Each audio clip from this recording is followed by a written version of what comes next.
There's something about the goodwill that you're given when somebody clicks on a video. And if you break that will, they'll leave, they'll not watch the rest of the video, or they'll have suspicions about who you are and your intention. That was Chris Do. Chris is an Emmy Award-winning designer that's one of the few people to go from marketing practitioner to thought leader. His video on YouTube for how graphic designers price themselves went viral to over 4.5 million views. And we're going to talk about how. Personal branding isn't so much about you trying to get customers, about you creating something. It's about you remembering who you are. I believe this, and I'll fight anybody on it. Being different is better than being better. Now, Chris is an award-winning designer based out of Los Angeles, but it's his unique take on personal branding that's caught the world by storm. The reason why we pay that $2 premium is because that bottle of water is different. The reason why we might pay $300 for a pair of jeans is because it's different. That road from graphic designer to thought leader was not an easy one. But that didn't go well for me because I was like, I didn't get into this to be a shill for our own product. It feels somewhat disingenuous.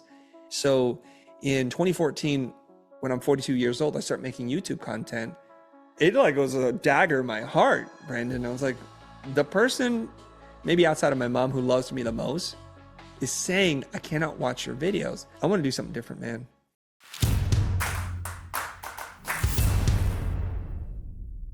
All right, let's get going. I'm excited to bring you our guest today, Chris Do. First off, Chris, thank you so much for coming on our show today. My pleasure, Brandon. Happy to do this. Well, the reason I'm excited is we get to dive into a couple of things that are close to my heart, which are running a creator business and personal branding. The show is all about that. So let's start there with personal branding. I'd love to hear from your mouth, like, what does that mean to you and why does it matter? We understand what branding is, and I think we should begin there, and then we can understand the differences between branding and, say, personal branding, because it's a term that both terms are used a lot. I think misused more often than correctly used.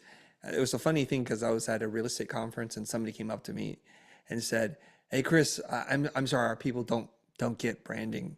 I'm like, "That's okay. People in branding don't get branding, so we're all in good company here. No judgment." I love Marty Neumeier's definition of brand, which is a person's gut feeling about a product, service, or organization. So it's not what you say it is; it's what they say it is. Jeff Bezos goes on to say, it's what people say about you when you're not in the room as a company. We understand that. So corporations spend a lot of time, energy, money, and effort into developing influence over the perception and associations that people have with a particular brand. And there's a very specific test that we can run to see if you have a brand. So a product without a story is a commodity. So when you buy bags of kernels of corn, it doesn't really matter. It's going to sell for the lowest price as long as it meets a certain threshold of quality. So you can say that the strength of your brand is the premium that you're able to charge over the lowest price alternative. So when you buy a bottle of water at the supermarket, let's say it's 50 cents. Let's say that's the lowest price commodity. It's generic. It's generic yellow label water. And then if you're able to charge for the similar volume of liquid, $2.50, that's the strength of your brand. You're able to command essentially a $2 premium over the lower cost alternative. And this is what brands fight for all the time. They want to be able to tell you a story to help you feel connected to the tribe, right, or the cause that they're after. And this is very important in our modern definition of self and identity. So we understand that, I think. We take this now to personal branding. So you take all the corporate concepts, you apply it to person and say, what do people associate with you? And it's very different now because you don't have a corporate shield to hide behind. There aren't teams of people advising you what you should and shouldn't do. There isn't a PR department, a legal department, a best practices department, a marketing department to say, well, it'd be better, Brandon, if you did this, not that. Because you would say, well, that's not me. But this is what's happening right now. When I look across social media and people are like, oh, we'll help you with personal branding, they're using that word in lieu of what they should really be saying, which is we help you develop sales funnels so that you can get more clients. They don't even understand what branding is, let alone personal branding. You have to understand the person.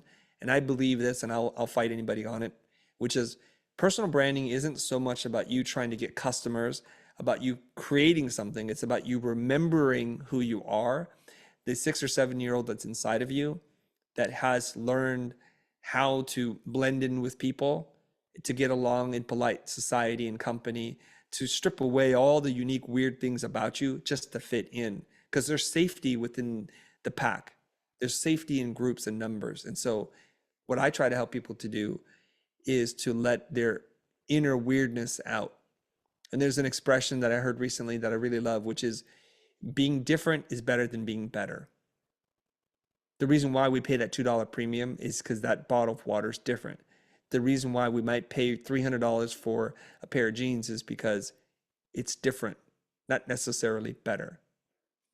In developing that perception, I think what's complicated, I mean, businesses are simple. They have a product that they're trying to make, I think, more complicated than it is to create an affinity. But for you as a person, you're complicated. You are lots of things to lots of people. And I think that trips people up. So I'm curious, when you are thinking about whether it's for other people that you work with or for yourself, developing a perception that is true to who you are, but shows people a side of you. How do you help refine that into a message that's clear? Okay. I think all of us, if we're hitting our optimal self, might be 90%-ish at the highest end, truly ourselves. The remaining 10% is how we adjust to fit in different groups. And I'll just describe it this way. I'm a father, so I'm not going to talk to my children or treat them the same way I would talk to a stranger I met on the street. Conversely, I'm not going to talk to my wife the same way I would on a stage. And it requires different ways or different modalities or tweaking of the core you. So that 10%, I think, is the outer shell in us selecting what it is that we want to show to people. And I think that's perfectly fine. And if you're doing that today, I think you're doing a great job. You don't need to talk to me. You don't need to learn anything. The real problem is we don't show up as the 90%. We show up as the 30% of our real selves and the persona that we fabricate around us. And I'll tell you what I mean. You notice when you go into professional circles, how people speak a certain way. They're very formal in their communication style. They're very careful not to use words that may trigger or get themselves canceled. And maybe deep in their heart, they want to let their hair down, not wear a suit and tie, but they don't. So there's a lot of repression, and it's been done so long that they think this is the real them. And we can see this most clearly visible on social media. When everybody looks a certain way and they're busy running filters on their face, literally filters to change their skin appearance, and they're very selectively showing you very small fragments of their life. I'm at the pool, I'm on vacation, I'm eating this great meal. But then if you were to turn the camera around and really see them for who they are, they have mental health issues. They're going through a really bad relationship. They have been bankrupt 3 times and they're barely keeping it together. But what they present to you is this wholly formed, integrated self that has got all their stuff together. And because we've been told, or we've assumed, this is how we must be in public to be accepted, to be liked, and not to be ridiculed. And so I think people are barely even 30% of themselves. Yeah, I think that's interesting. I'd say on the other side of that, there's also people that aren't showing the best parts of themselves at all. Maybe they are socially, but maybe not professionally. Maybe the best parts of them in business or in whether they're working for someone else or for themselves, maybe that part is only being shown to their current clients who took a risk on their work. But now we have this content marketing and these places for people to start to show up. But what do you think is holding people back from taking advantage of some of those opportunities? You're absolutely right, Brandon. Thanks for reminding me of this. So it works both ways. We're either holding back the negative or we're also holding back the positive because we are fearful of a couple of different things. Mostly it's because of how we've been socialized that we can't talk about our wins very much because it'll feel like you're being too braggadocious, you're too self-important, you're taking up too much space. And it is generally frowned upon by large groups of people in America and across Europe and Asia especially. And there's this thing about like tall poppy syndrome, getting too big for your boots or your britches. And so we celebrate this idea like being humble or humility. And so this goes against the grain. So if I achieve something, and I've been through this myself, let's say that my business hit a new all-time high in terms of revenue, and I was able to do, say, $5 million. I'm most likely not going to share that for fear of a couple of different things. One, oh, you just talk about yourself, or actually $5 million is not very much, or hey, people are going to steal my secrets, or who do you think you are? There's so much of that negative conversation that's going on that we repress that part. And so it's like a giant battle for us just to show up as ourselves. And if you are proud of what you do, you should say it. If you're not proud of things that you do, you should say that and say, I'm working through these things. It's the balance of these two things that I think form a more complete picture of who we are. I think we might have some things in common. I know working in corporate for 17 years at agencies, I often was, I think, more ambitious than people were ready for. And I'd been told things like, you seem to have a chip on your shoulder, like you have something to prove. And it would show up in how I interacted with people because I was always raising my hand. I wasn't always humble. It was like, hey, I want my voice to be heard. And it doesn't have to be, you don't have to follow my point of view, but I at least want to have a chance to say something. And I think that an entrepreneurial environment might be easier for people like us who might have chips on our shoulder than not. But what's your experience been as someone who has what's obvious to me and has the voice, has a distinct perspective and point of view? What's it been like for you navigating business and that culture? Well, my primary identity is one of an educator. So I will use my voice if I think there's a way for me to help other people. And this is kind of important. So if I go and buy a fancy, expensive car, and if I show a picture of that car or me doing something with it, I ask myself, how does this serve other people? Is this helpful to anybody? And if it's just really about me stoking my own ego, I think that's generally frowned upon, and I don't mind that people frown upon that. It's like, I think the kids call it flexing, and that's what you're doing, And I think, I don't want to judge them. If that's what you want to do, you go do that. That makes you happy. What I'm talking about is if I take a picture of a fancy, expensive car, I want to tell a story. I want to tell you a reason or something that might help you. And so it's one of these things where, let's say if I buy a Porsche or a Lamborghini, I'll say, you know what? All my life while I was growing up, I've had this idea about people who own these kinds of things. And I've always thought that I am not part of that community, that circle. And for years when I could afford to buy it, I thought still, like, do I really want to join that community, that tribe? And let me tell you what's happening to me right now. And let me tell you like how you might learn from this experience from a mindset or limiting belief thing. I want to frame it around, can I serve people in the story? And if I can't, generally speaking, I probably won't post or share that. Yeah, I think it's a difference between using that as proof of something that's, whether it's true or not, like, why is that the proof? As opposed to it saying, hey, I got this thing because I wanted to, and I wanted to share this story with you, as opposed to trying to maybe prove something that you're not. I love that approach and that thought. I kind of want to dive into how you started to, in your mind, get recognized for the work that you're doing. I think you've built a service-based agency business that was great. And there's still, I'm sure you're connected to that. But there's this other side of it, which has been the education you've been doing for so long in parallel with this, which is what I want to hear more about.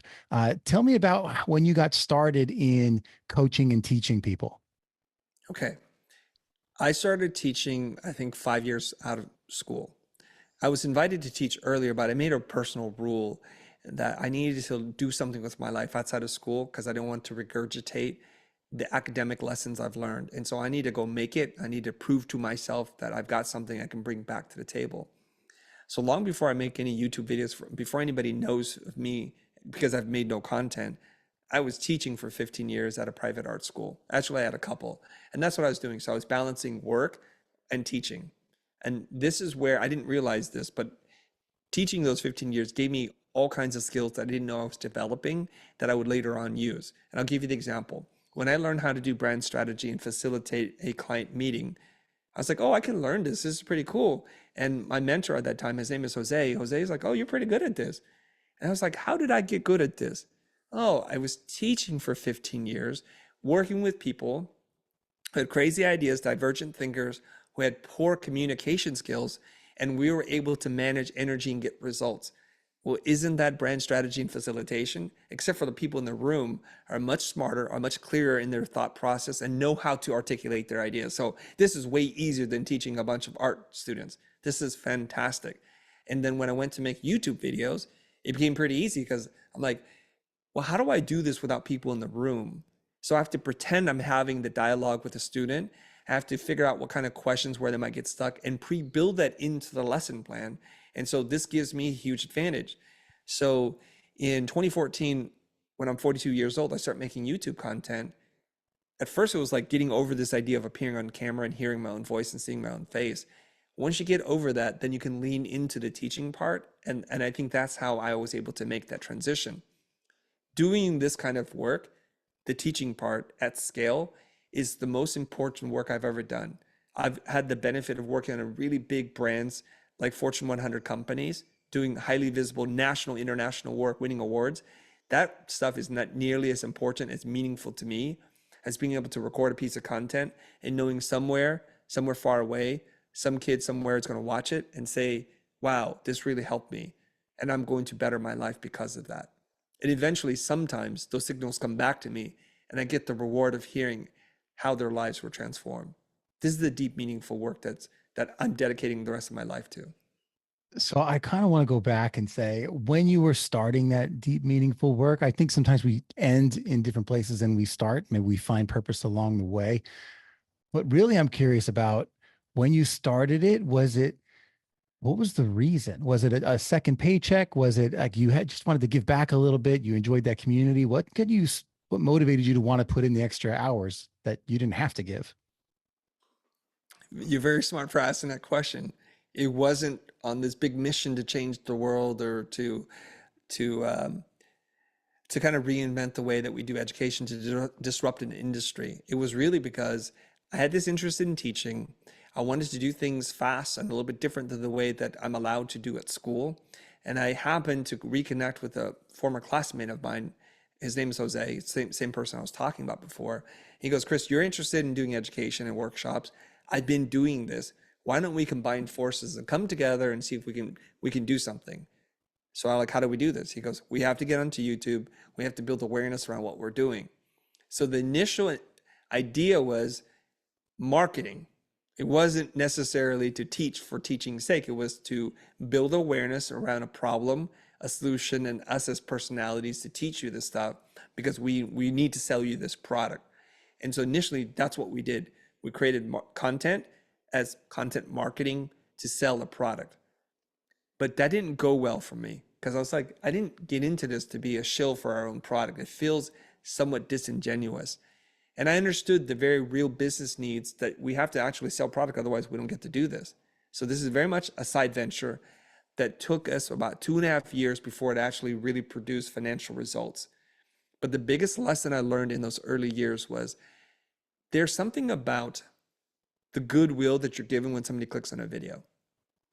And if you break that will, they'll leave, they'll not watch the rest of the video, or they'll have suspicions about who you are and your intention. So when we made the decision to make content for content's sake to teach people, the views went up, the subs went up, the engagement went up, not by a little bit, by exponential numbers. And so that was the first clue, like, hey, you know what? Before we go and sell product, we need to create an audience community. And the way we do that is to serve them. And every time we did that, we would get results and the views would grow. And that made me really happy. Was there like a specific moment in time where that clicked, or did something like or was it a reaction? Like, so you put something out there and you got a reaction to it and you're like, oh, we got to do more of that. It's both. There's a moment in time, I think we're like 6-7 videos in, and it's a struggle for me to be on camera. I'm super awkward. And I'm asking my wife, because she's like, well, what are you doing? What is this YouTube thing you're doing? I said, what did you think? And she said to me, honey, I love you. Your videos are unwatchable. And it like was a dagger in my heart, Brandon. I was like, the person, maybe outside of my mom, who loves me the most, is saying, I cannot watch your videos. And she said things I already knew. You're disorganized. You guys talk over each other. What is the point of this? And I'm like, oh, shoot. I didn't want to hear it from her, I have to be honest, but she was telling the truth. And so I kind of went over to my business partner, Jose, and I said, hey, I want to do something different, man. No more selling, no more pitching. Let's just teach. Why don't we work on our keynotes? Let's respect our audience's time and their energy. And we created our first hit, which was something about like brand identity and design, something like that. And I worked all night on this to 3 in the morning. I put together a keynote presentation. I pulled examples from real life. I talked about principles, things I've read, and organized it. And we recorded this episode, and it started to take off immediately. So on a given day, our old videos would get like 50, 60 views per day, which I was really happy. I'm like, oh, 60 people showed up and watched this video. This is incredible. This video got 300, 400 views a day. So I knew already. So it's one of these things, you make one observation, you make an attempt, and your best attempt starts to work. I'm like, wow, how do we do this again and again? Well, guess what? We have to keep making more content just to teach and no pitching. So what was happening at the same time as the YouTube content was starting to go, or before that even? Connect that to where you're showing up in real life and where you might be running workshops, speaking on stages. Did those parallel? There's some overlap here. So I'm building a YouTube channel. This is like really my first attempt at social media as a human being, not as a company. And the first thing I do is tell all my students, hey, it mean a lot if you guys subscribed or followed me. Why don't we just put in the syllabus, just step one, follow me, and let's have the discussion online. So I was doing everything I could to grow the audience. They weren't really watching the content. It's all fine. But it's somewhere along the line, as I'm invited to do a keynote here and there, and I don't do that often. I'm not really loving public speaking. Somebody says, Chris, you're a design celebrity. I'm like, I am? And I think we had like 20,000 subscribers. It's like, not compared to these other people, this is nothing. I'm like, celebrity and me? No, I don't think so. That's somebody else. And I would just dismiss it. But eventually it starts to grow where these worlds start to overlap now, where the first way that people know me isn't for the work I do as a service provider in creating commercials and music videos, but it's through our content. And it starts to expand beyond our core demographic of creative people, like of designers. There'd be somebody who was like in line at a fast casual restaurant. It's like, I know you. How do I know you? I think I saw a video that you were talking about something about pricing on Facebook. Yeah, that's me. How much are you speaking today? Like out there in public, whether In the it's real world. running workshops and trainings and speaking in the real world? If I said yes to all the opportunities for public speaking, I would probably be doing 1 or 2 a week. Unfortunately, I have to say no because I can't run a business. I'd have no time for myself because I'd be on the road all the time. So the most intense I ever got was last year during our European tour. We went to, I think, 8 different countries, did 13 workshops in a span of about 5 weeks. That was brutal. Literally every day was up in the air, land, prep for the workshop, do the workshop. And if it was a 1-day workshop, pack, next day up in the air, land, following day. It was brutal. So it can be quite busy. And it's something that is a privilege that's afforded to me because I've created so much content. I'm not complaining. It's a wonderful thing when you can drop into a city somewhere in the world and a small group of people show up to learn from you. Yeah, I asked because I personally, I think people would pay a premium to see you in person, and obviously that's a choice. Some people really want speaking to be their only thing, or their primary thing. And I've also seen that some of the videos that have like started to continue to skyrocket on some of your channels tend to be the clips from you doing something in person, and how that's played out for you.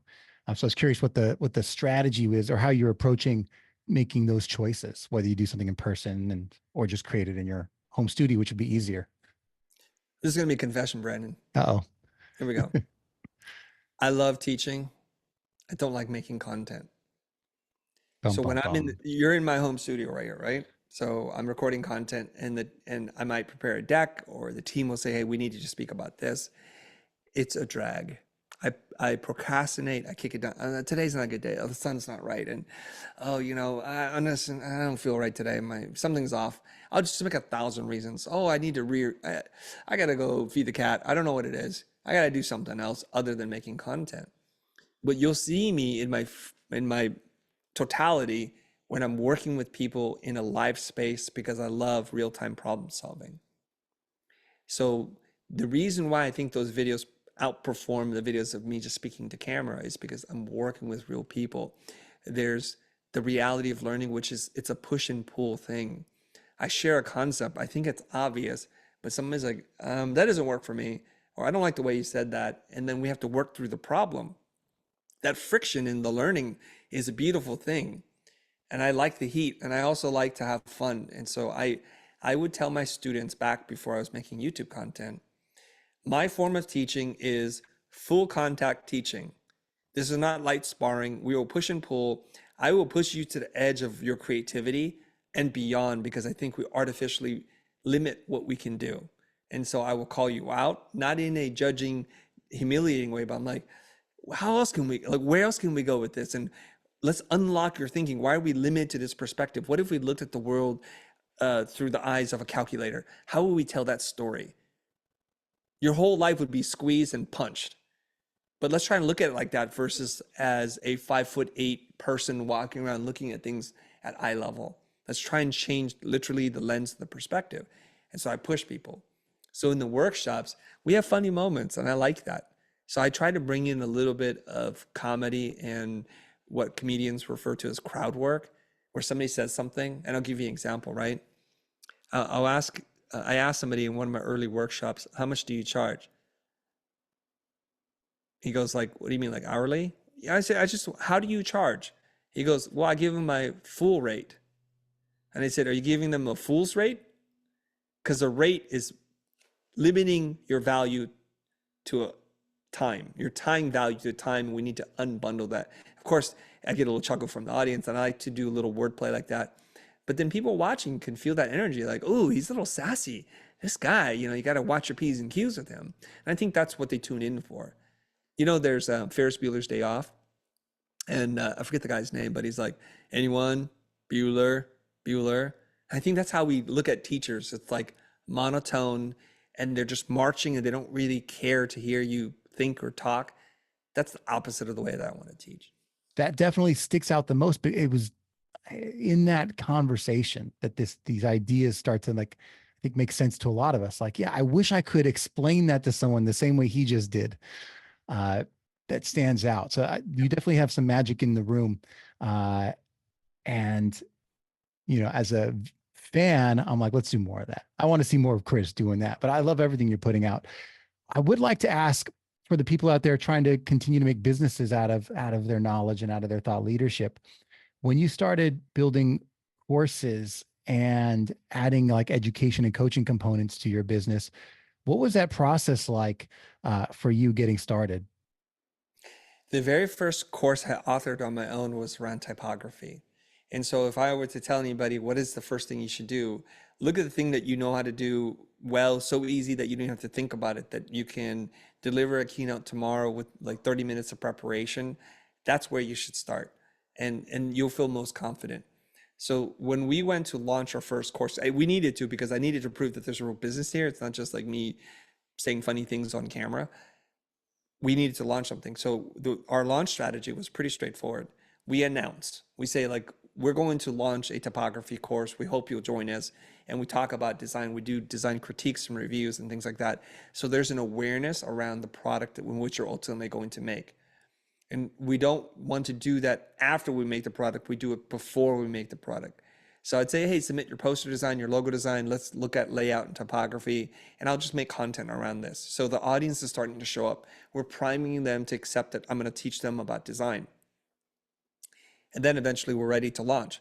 So what I do is I say, you know what? Here's the deal.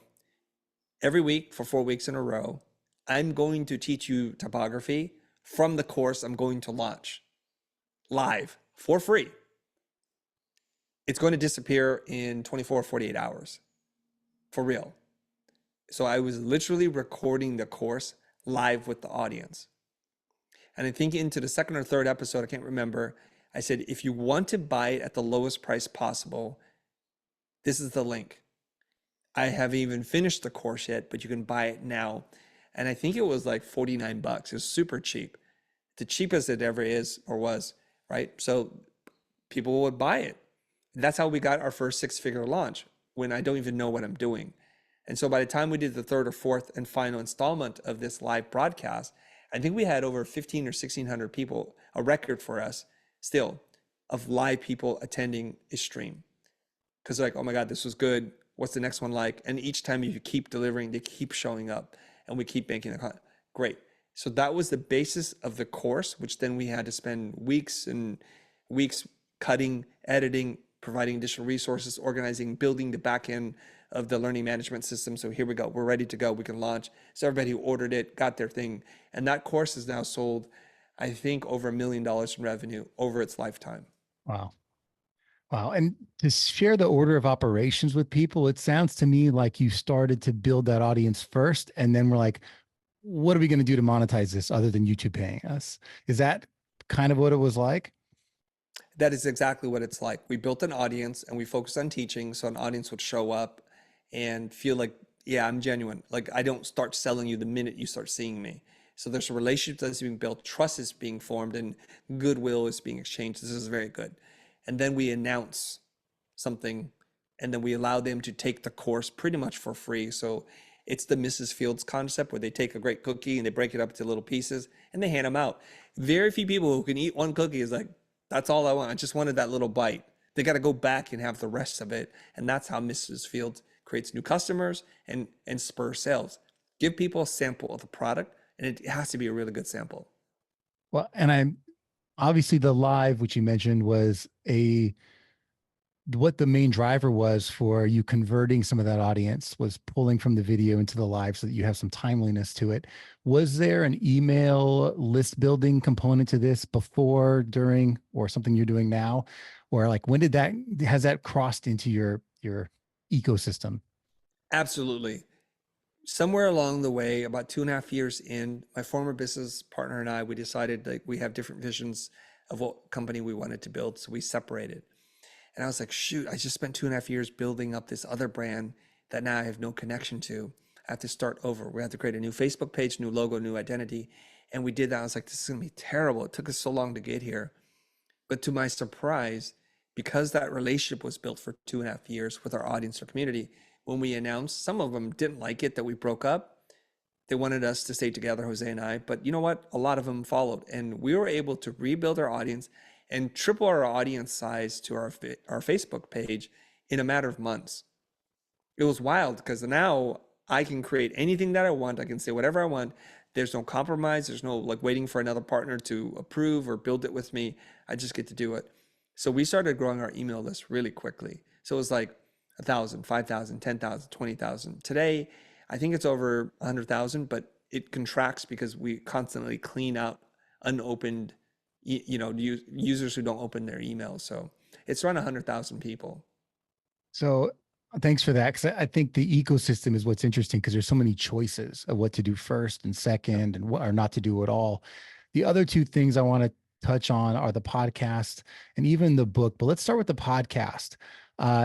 Was that always in parallel with the YouTube channel, or when did that start to be part of the ecosystem also?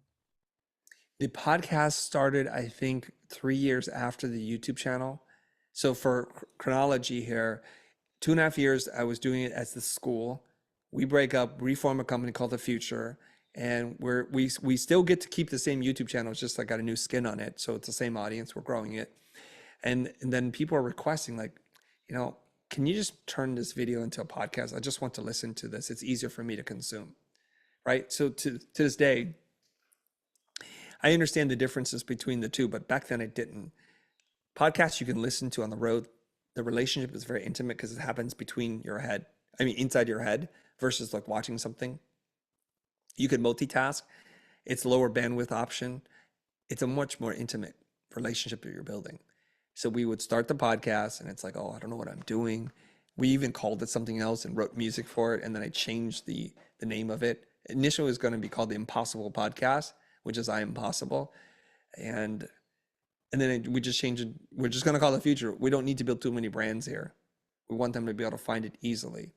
So we kept the same music. It just, people are like, what? Why is this music? Whatever. Don't worry about it. Okay. And so that's what we wound up doing. And the podcast has become its own animal, its own beast. My podcast producer told me we're top 20 in 50 different countries, I believe, which is wild, under marketing. Something that I didn't want to do because our fans just asked us, like, I relented. I'm like, fine, whatever, I'll do it. And now we're a couple hundred episodes in, and it's one of our most beloved things that we do. Yeah, I'm pretty sure I found you through the podcast first and then got curious and then started to explore and finding videos and everything else. So it's interesting where people might come into that ecosystem. Uh, so congrats on the podcast. One of my favorites for sure to this day. And I want to ask about the book. Uh, I don't hear or see a lot of it. So I'm curious where it came from and like what it means to you. Mm. Can I ask you a follow-up question with what you just said? Because Yeah, we know podcasts aren't social. It's not it's like it's hard to go viral on a podcast. Like, how do people even find it? So how did you even bump into the podcast? I'm curious.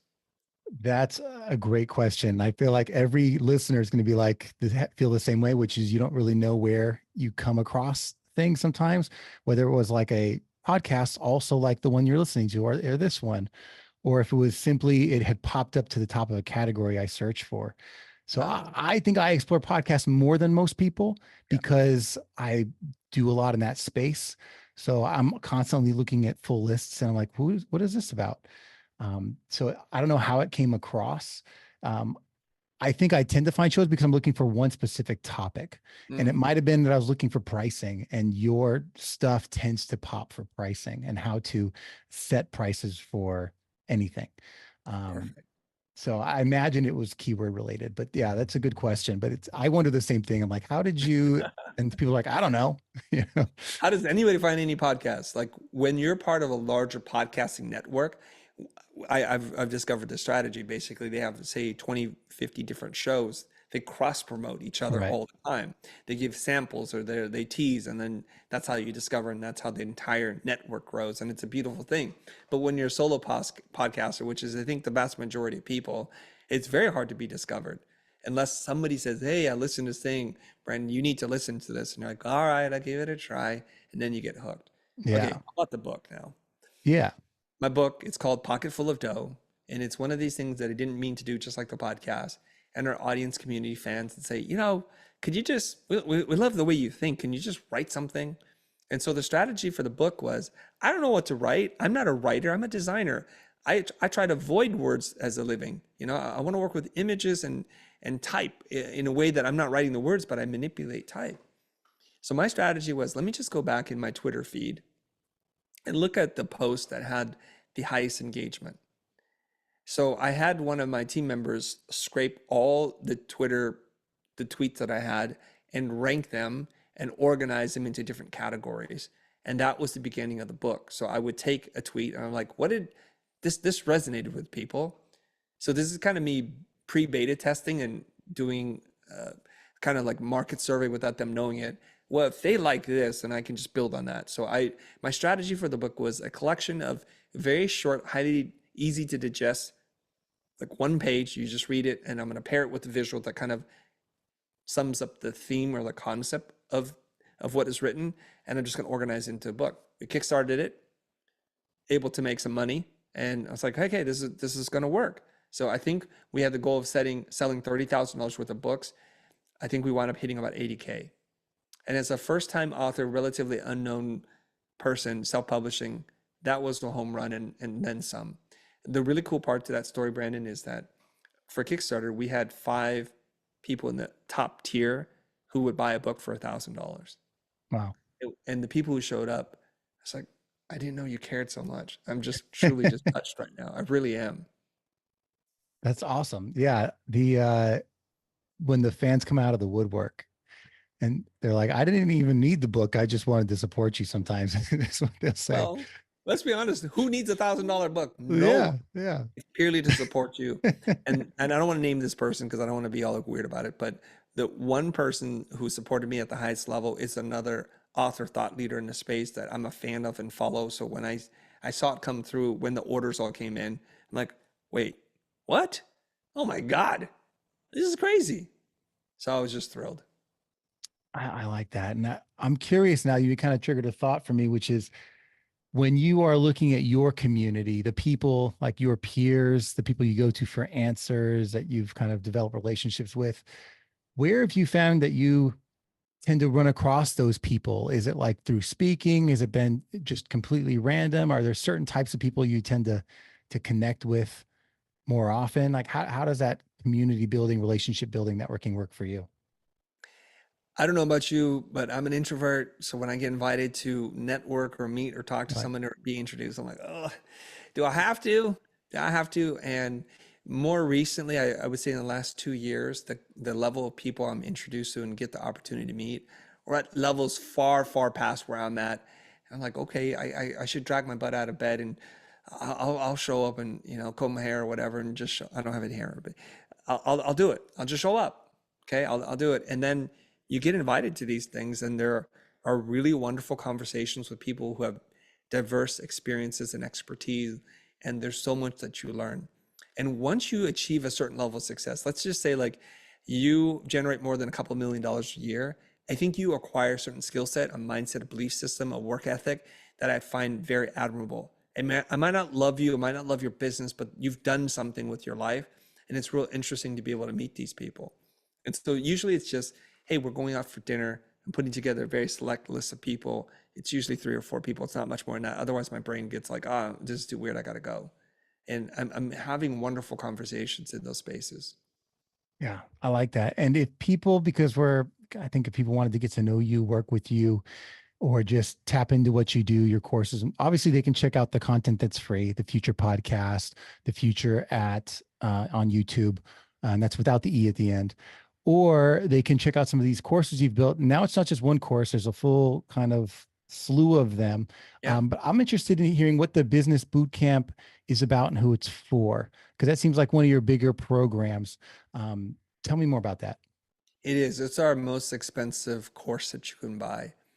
The business boot camp was this idea that if we needed to compete against Stanford's D School for Design, which is they try and teach business folk creative skills, which they're recognizing that this kind of divergent thinking is actually really good for solving business problems. Why don't we have a B school for designers? The mirror opposite, the yin and the yang, so to speak. So we were like, okay, what does the curriculum look like? What are all the parts? And I kind of drilled it down to 7 things that you need to know. And they involve communication,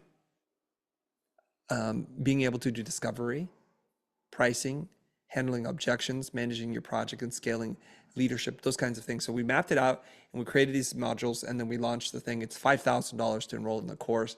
And as our version of you getting a fast track to the most relevant business skills that you need to know to be a successful entrepreneur, not just to survive, but to thrive. Yeah. And that's all at thefuture.com. Yep. Awesome. You go there, there's a quiz that you can take, which will then help direct you to the right products. We're always trying to do a better job because as your library grows, as you've kind of hinted at, it becomes more confusing for people. It's the paradox of choice. Too many things to look at, people that don't do anything. So we're trying our best to use different tools and technologies to help assist people in finding the right thing. Hopefully one day there's a chat bot that you just talk to that's powered by AI, not via scripts, that can just ask you lots of questions and say, okay, based on this, here's what we recommend. And some of those options should have nothing to do with us. Just read this book or watch this video on the internet or go to this workshop that we have no association with. Yeah. I'm curious how I haven't built the AI bot that like captures your knowledge and it's a virtual you that answers questions yet, but I'm curious to see how that space kind of evolves. But I'm curious about your thought leadership and your approach to it. Maybe you don't think about it like that when you're just sharing the things you know, but how do you come up with great ideas or the things that you want to talk about, like maybe in the beginning versus now, because maybe it's changed over time? Well, in the beginning, you go with what you know. And if for me personally, there was all these moments when my former students would say, oh, I never thought of it that way. Well, that's a pretty good clue as to a piece of content that you would make. And a lot of what we do is kind of by accident before it becomes by design. So I was making all this design content thinking, well, this is what I've learned how to do. And I'm gonna just share this with you. But the thing that starts to take off is the business content. One of my former students graduated, he's starting a company. He goes, Chris, I always respect how you talk about business and you tell us the war stories from the field. Can I get some help with figuring out how to do my business? And I said to him, you can pay me or we can do this live on camera and you don't have to pay me. Being a new grad, he's like, I like the free option. So he comes into the studio He just asks a bunch of questions. I don't know what he's going to ask, but it doesn't matter because I'll be able to figure it out. There's a whiteboard. I start drawing and writing. He's not even on camera and he's not even properly mic'd, but he'll ask a question. So that video starts doing well. And I'm like, maybe this is what I was meant to do. There are a lot of designers who make design content for other designers. I don't know that there are that many people who are making business content from designers from a perspective of I'm a creative as well, right? I'm sure there are a lot of business, sales, marketing people who are helping other people, but it's like by designers for designers, maybe. I Yeah. don't know. So that's really the clue. And so once you make that, you see in the comments, oh, this is striking a nerve. But then they have, of course, more questions. And you just take their questions and you say, that's really interesting to me. I'll explain that next, and I'll just get into that. So, no, thank you for sharing that. And what I'm thinking about as we're kind of coming towards the end here of our time together is I'm wondering on this journey in the personal branding space, like the stuff, obviously agency work, you're going to have some things that you run into, but I'm curious, as you were going through the teaching and creating online, building courses, YouTube videos, all the things, what was the thing that was really hard? Like something you ran into that you're like, this, I'll get past this, but right now this sucks. What was maybe some of the hard parts of the personal brand growth that you've experienced? Okay. I think it can be hard for a lot of people. It's not so hard for me, but I can see how it impacts the lives of the people I care about. So my wife starts to feel like I'm kind of losing you to the internet. They're finding out too much about us. We're very private people, and it feels like I'm always available to answer their questions, but I'm not so available at home, So there's this struggle to kind of sort this out. And it starts to bleed into our real life because when we travel, we go on vacation, there's some weird random spots that I'll be in, and somebody will like, hey, and then my family knows, and they're super cool and supportive. But I think they can only handle so much of that when there's like, can we take a picture? Can I ask you two questions? And I try and tell people, look, I'm with my family, happy to take a picture. You want me to sign something? Happy to do that. And then we go on with our lives. At the beginning, it was like bemusement, and then there was a novelty to it. And then it was like, this is kind of annoying. So you go through that arc. And my kids, my wife, they all love and support me. So it's like, we see this lights up. This lights you up. This is why you do what you do, to hear from them. And they tell their stories. And when I relay those stories to them, there's some really like tear-jerking, pulling at heartstrings stories where people have been able to do something with their lives. And it's just, to me, that's like my source of fuel. To know that some kid was like living at home making $20,000 a year, just saying, I live in that house right there in this amazing thoroughfare, and I did $100,000 last year because I just followed what you said. And they're just like beaming, and they're like, what did I do for you? I said, you don't do anything. You just keep winning. That's what I care about. You keep applying and you keep winning. Oh, I love that. Yeah, happy to be helping more people, but you don't want to be celebrity famous. I'll be introvert famous, not celebrity famous. Well, thank you so much for your time today. Any final thoughts for people who are out there interested in tackling this, to taking on, putting their personal brand out there, sharing them more of themselves with the world? Any final thoughts for them? Yeah, I'll share a couple different things. Number one is that action beats intention. This applies across everything. They're like, oh, I meant to pick you up at the airport. I meant to do the dishes. Well, I don't really care what you mean to do. Did you do it or didn't you do? The Yoda thing, like do or do not, there is no try. Just do it. And this is true when it comes to creating content. And I think it's so scary to make content because it seems like all of the people that you know and don't know are going to judge you, and it feels like the weight of the world. So let's shift the perspective from wanting to be an influencer or a thought leader, from building your personal brand. Let's just say it's a form of public journaling. Journaling is important because we need to take inventory of the things that we think and that we know. To just chronicle the day, to like reflect. And reflection and the ability to look at what has been done and how you process it is a very great form of self-education. So most people would not argue against journaling. Okay, well, if you were just take your journal and share that publicly for no one else but for you or some younger version of you, just do it for that and stay out of the results. Just, if you can't handle the heat, just post and just leave it there and move on. Maybe after 30, 60, 90 days of doing this, go back and look at some of the comments and just look at the comments that are constructive so that you get feedback for how to grow. Not because you have a punchable face. That doesn't really, there's nothing I can do about this. Or who do they think they are? I would never trust somebody wearing a cap. Like, okay, that's not constructive for me. But there are things like, hey, I was confused. Or what did you mean when you say this? Or did you know that this is the case and not what you said? Those are all constructive things to me. And they're really how we can grow. So we have to have a different relationship with critique. We can't look at it as tearing us down, but tools for us to build a stronger, more fortified house. So I look at it like that. And if you could do that, I think you'd do really well for yourself. Action is everything. Well, I appreciate your time today, Chris. Thanks for being here with us today. My pleasure. Thanks, Brandon. Brands on Brands.